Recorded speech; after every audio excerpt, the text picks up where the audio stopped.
Francis മാർപ്പാപ്പ വിടവാങ്ങിയ വാർത്ത ഈറൻ മിഴികളോടെയാണ് അങ്കമാലി ചതേലി വീട്ടിൽ ചിത്രകാരനായ ജിസ്റ്റൻ ടെലിവിഷനിൽ കണ്ടത്.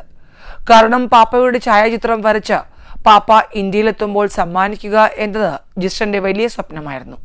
ജിസ്റ്റൻ വരച്ച ചിത്രം പാപ്പയുടെ സംസ്കാര ദിവസമായ ഇന്ന് അങ്കമാലി ചുള്ളി ഇടവകയിൽ പ്രദർശിപ്പിച്ചിട്ടുണ്ട്. പാപ്പയുടെ ലളിത ജീവിതത്തെക്കുറിച്ച് വായിച്ചും കേട്ടുമറിഞ്ഞ ചിത്രകാരനായ ജിസ്റ്റന്റെ ഏറ്റവും വലിയ ആഗ്രഹമായിരുന്നു ആ ശാന്തസുന്ദരമായ മുഖം തന്റെ കൈകൊണ്ട് വരയ്ക്കണമെന്നത്. എന്നിട്ടത് അടുത്ത വർഷം പാപ്പ ഇന്ത്യയിലെത്തുമ്പോൾ സമ്മാനിക്കണമെന്നും ജിസ്റ്റൻ ആഗ്രഹിച്ചു. രോഗാതുരനായ പാപ്പ ആശുപത്രി വിട്ട് ജീവിതത്തിലേക്ക് തിരിച്ചെത്തിയപ്പോൾ ജിസ്റ്റൻ ചിത്രം വരയ്ക്കാൻ തുടങ്ങുകയും ചെയ്തു.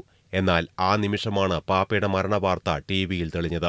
തന്റെ ഹൃദയവേദന ഇടവക വികാരി ഷനു മുഞ്ഞേലിയോട് പങ്കുവച്ചപ്പോൾ അച്ഛനാണ് പാപ്പയുടെ സംസ്കാര ശുശ്രൂഷ ദിനത്തിൽ ഇടവകക്കാർ നടത്തുന്ന പുഷ്പാർച്ചനയിൽ ജിസ്റ്റൻ വരയ്ക്കുന്ന ചിത്രം വയ്ക്കാമെന്ന് പറഞ്ഞ് ആശ്വസിപ്പിച്ചത്.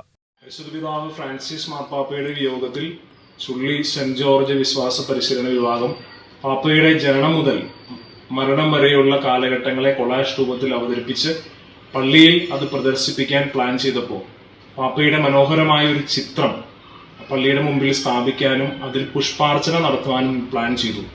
അപ്പോഴാണ് വിശ്വാസ പരിശീലനത്തിന്റെ ഹെഡ് മാസ്റ്റർ നോബിൾ സാറ് ഇടവകയിലെ ജിസ്റ്റന് പാപ്പയുടെ ഒരു മനോഹരമായ ചിത്രം വരയ്ക്കാൻ ആഗ്രഹമുണ്ടായിരുന്നെന്നും അത് സാധിക്കാതെ പോയതിന്റെ ദുഃഖം അറിയിച്ചത്. അങ്ങനെ ജിസ്റ്റനോട് മനോഹരമായ ഒരു പാപ്പയുടെ പടം വരയ്ക്കാൻ ആവശ്യപ്പെടുകയും അദ്ദേഹം അത് മനോഹരമായിട്ട് ക്യാൻവാസിൽ പകർത്തി ഫ്രെയിം ചെയ്ത് എന്നെ ഏൽപ്പിക്കുകയും ഞാനത് പള്ളിയിൽ സ്ഥാപിക്കുകയും അതിന്റെ മുമ്പിലെ ഇടവചനം പാപ്പ മരിച്ച ദിവസം പുഷ്പാർച്ചന നടത്തുകയും ചെയ്തു. ജിസ്റ്റൻ വരച്ച ഫ്രാൻസിസ് മാർപ്പാപ്പയുടെ ജീവൻ തുടിക്കുന്ന ചിത്രത്തോടൊപ്പം ചുള്ളിയിലെ വിശ്വാസ പരിശീലന വിദ്യാർത്ഥികൾ തയ്യാറാക്കിയ പോസ്റ്ററുകളും ഇടം പിടിച്ചിട്ടുണ്ട്. വിശ്വാസ പരിശീലക യൂണിറ്റ് ഹെഡ്മാസ്റ്റർ നോബിളിന്റെ നേതൃത്വത്തിലാണ് കുട്ടികൾ പാപ്പയുടെ ജനനം മുതൽ മരണം വരെയുള്ള ജീവിതം വിവരിക്കുന്ന പത്ര കട്ടിങ്ങുകൾ കൊണ്ട് പോസ്റ്ററുകൾ തയ്യാറാക്കിയത്. ജീവൻ ന്യൂസ്, കൊച്ചി.